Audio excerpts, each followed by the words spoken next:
पिता पुत्र पवित्र आत्मा के नाम पे आमीन आमीन आमीन आमीन। ओ पवित्र आत्मा आजा आजा मेरे प्रार्थना में आजा, इस चमत्कारी प्रार्थना में आजा,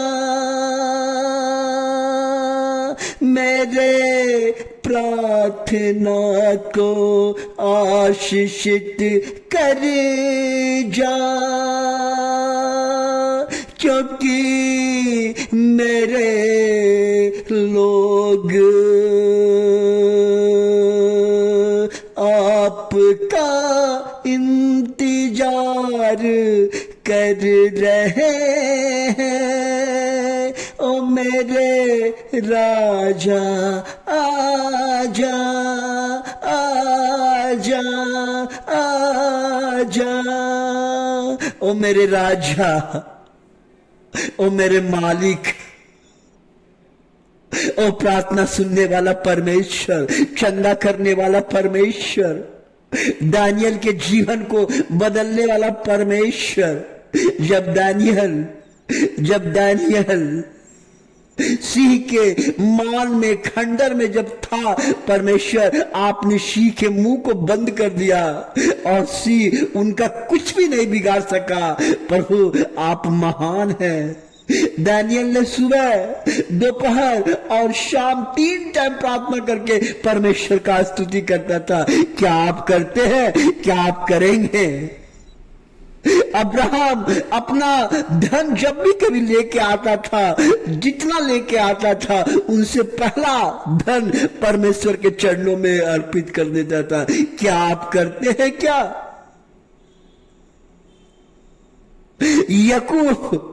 याकूब इतना नम्र था, इतना नम्र था, इतना ईश्वर से डरता था कि उसके नाम का इज़राइल बना दिया। उसने स्वर्गदूत से लड़ाई किया, स्वर्गदूत से लड़ाई करने के बाद भी बोला जब तक आप आशीर्वाद नहीं देंगे मैं आपको नहीं छोड़ूंगा। क्या आप ऐसा करते हैं? क्या आज परमेश्वर आपको आशीर्वाद देने जा रहा है इसी प्रार्थना के माध्यम से, इसी प्रार्थना के माध्यम से। हमेशा आशीर्वाद का भूखा रहिए। हे प्रभु, मेरे लोग जो आज इस प्रार्थना को, इस वीडियो को सुनते, आज का सुबह में परमेश्वर हमारे लोगों को, बाल बच्चे को प्रभु आज कहते हैं, वो कह रहे हैं परमेश्वर, वो कहता है कि मैं जीवन से हार गया हूं। वो कहते हैं कि मैं परीक्षा में बैठता हूं लेकिन पास नहीं करता। वो कहते हैं मेरा बाल बच्चा गलत राह पे चल गया है। वो कहते हैं मेरा बाल बच्चा नशा कर रहा है। मैं कितना बोलता हूं नहीं सुनता है। माँ और पिता अपने बेटे को कितना समझाता है, नहीं समझता है परमेश्वर। आज परिवार टूट गया है। आज हर रिश्तेदार टूट रहा है पिता परमेश्वर। कौन जोड़ेगा प्रभु? कौन जुड़ेगा परमेश्वर? आज घर में, किसी के घर में सब परिवार कर्ज में डूब गया है परमेश्वर। पैसा लेके आता है, 1 पैसा नहीं बचता परमेश्वर। राशन पानी और शिक्षा पे खर्च करते करते आज परिवार तबाह है पिता परमेश्वर। इनको कौन बचाएगा पिता परमेश्वर? इनका सहायता कौन करेगा परमेश्वर? आज हमेशा बीमारी चारों बगल घेरे रहता है परमेश्वर। इन बीमारी से सुरक्षा कौन देगा परमेश्वर? कहता है कि अगर जीवन में कुछ करना है, अगर शांति से रहना है, अगर परमेश्वर के संग चलना है, इन तमाम चीज कहता है परमेश्वर। कहता है कि अगर तुम मेरे आज्ञाओं को मानोगे, अगर तुम मेरे आज्ञा पे चलोगे, अगर तुम मेरा आज्ञा का पालन करोगे, मैं इन तमाम कष्टों से, दुखों से मैं दूर करूंगा, क्योंकि मैं तेरा परमेश्वर हूं। मैं तेरा परमेश्वर हूं, तेरा बचाने वाला परमेश्वर हूं, तेरा रक्षा करने वाला परमेश्वर, तेरे बीमारी को घर से भगाने वाला परमेश्वर, हर शैतानिक शक्ति को मैं नाश करने वाला परमेश्वर हूं। कोई बंधन तेरे घर को छू नहीं सकेगा, क्योंकि राजा प्रभु यीशु मसीह आपके साथ है, आपके साथ है। राजा यीशु मसीह आपके साथ है। जब आपके साथ रहेगा राजा यीशु मसीह, कोई कुछ नहीं कर सकेगा, कोई कुछ नहीं कर सकेगा, कोई कुछ नहीं कर सकेगा। क्योंकि जब हिजकिय्याह, राजा हिजकिय्याह, जब बीमार पड़ गया तो तब उन्होंने अपने बेदी पर फुटक फुटक कर दीवार पकड़ पकड़ के रो रहा था और कह रहा था, प्रभु मैंने आपके सब आज्ञाओं को माना, मैंने सब चीज किया, परमेश्वर मेरे इस बीमारी को दूर कर दे। और ऐसा फुटक फुटक के रोने के बाद, कहने के बाद परमेश्वर ने उसकी प्रार्थना को सुन के उसकी लंबी आयु को बढ़ा दिया, लंबी आयु कर दिया। परमेश्वर आपके लंबी आयु को करेगा, परमेश्वर आपके धन दौलत को आशीर्वाद देगा, परमेश्वर आपके बाल बच्चे को आशीषित करेगा, परमेश्वर आपके घर में विराजमान होगा, आपके हर दुख और सुख का हल करेगा परमेश्वर। लेकिन आप मन से और तन से कहिए, हे प्रभु मेरे घर में आइए, हे प्रभु मेरा मालिक आप है, हे प्रभु मैं हमेशा इस वीडियो को सुनूंगा। यह वीडियो नहीं, यह जीवन चेंज करने वाला वीडियो है। मैं हमेशा सुनूंगा, मैं हमेशा दोपहर शाम तीनों टाइम ये वीडियो लगाऊंगा, क्योंकि इस वीडियो में आपका वचन है।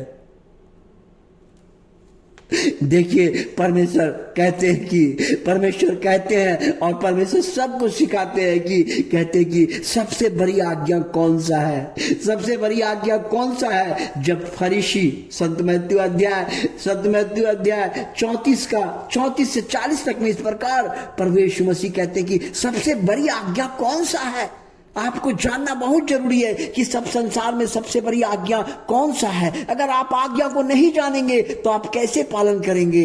इसलिए वचन को जानना बहुत जरूरी है। यहाँ पर कहते हैं कि जब फरीसी ने यह सुना कि ईसा ने सदूकियों का मुंह बंद कर दिया था, तो वह इकट्ठे हो गए और उनमें से एक शास्त्री ने ईसा का परीक्षा लेने के लिए उनसे पूछा, गुरुवर संहिता के सबसे बड़ी आज्ञा कौन सा है।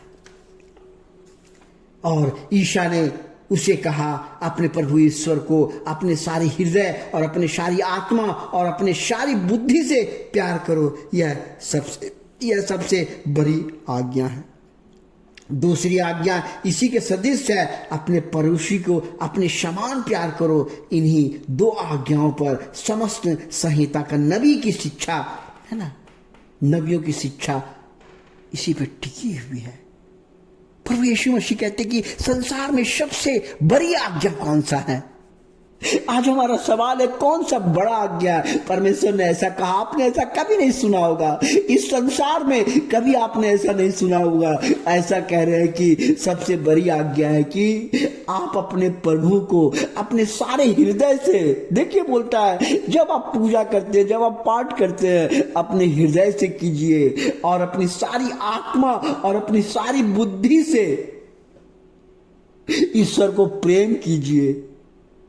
जब आप प्रेम करते हैं तो सारी बुद्धि, सारी आत्मा और हृदय से अपने ईश्वर को प्रेम कीजिए। यह सबसे बड़ी आज्ञा है। जब कभी आप ईश्वर के पास जाते हैं तो ईश्वर आपको कह रहा है कि मन तन बुद्धि से ईश्वर का प्रार्थना कीजिए, उसका सेवा कीजिए। और दूसरी आज्ञा बोल रहा है कि अपने पड़ोसी को अपने समान प्यार कीजिए। जैसे आप अपना प्यार करते हैं, आप अपने लिए भोजन करते हैं, आप अपने लिए पैसा जमा करते हैं, आप अपने लिए बाल बच्चे को खिलाते हैं, सब कुछ करते हैं, अपना बच्चा को अच्छा देखते हैं। लेकिन ईश्वर आपको सिखा रहा है, मेरे भाइयों, जैसे आप अपने बच्चे को देखते हैं उसी प्रकार अपने पड़ोसी को भी देखिए। यही सबसे बड़ा आज्ञा है जो परमेश्वर ने आज आपको बता रहा है।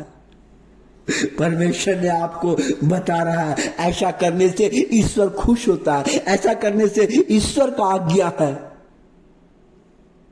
जो संत मैथ्यू अध्याय 22 का 34 का 40 में इस प्रकार कहता है, इसलिए प्रभु आपको आशीर्वाद दे, प्रभु आपके परिवार को बरकत दे, और ये सबसे बड़ी आज्ञा, हमेशा अपने ईश्वर को मन तन और सारी आत्मा और हृदय से ईश्वर का सेवा करे, और अपने से जैसे प्रेम करते हैं उसी तरह अपने पड़ोसी से कहता है कि प्रेम करे। यही सबसे बड़ा आज्ञा है पृथ्वी का। अगर आप ईश्वर से प्रेम करना चाहते हैं तो कहता है ये सबसे बड़ी आज्ञा को आप मानिए, आपका जीवन बदलेगा। हालेलुया, हालेलुया, आमीन।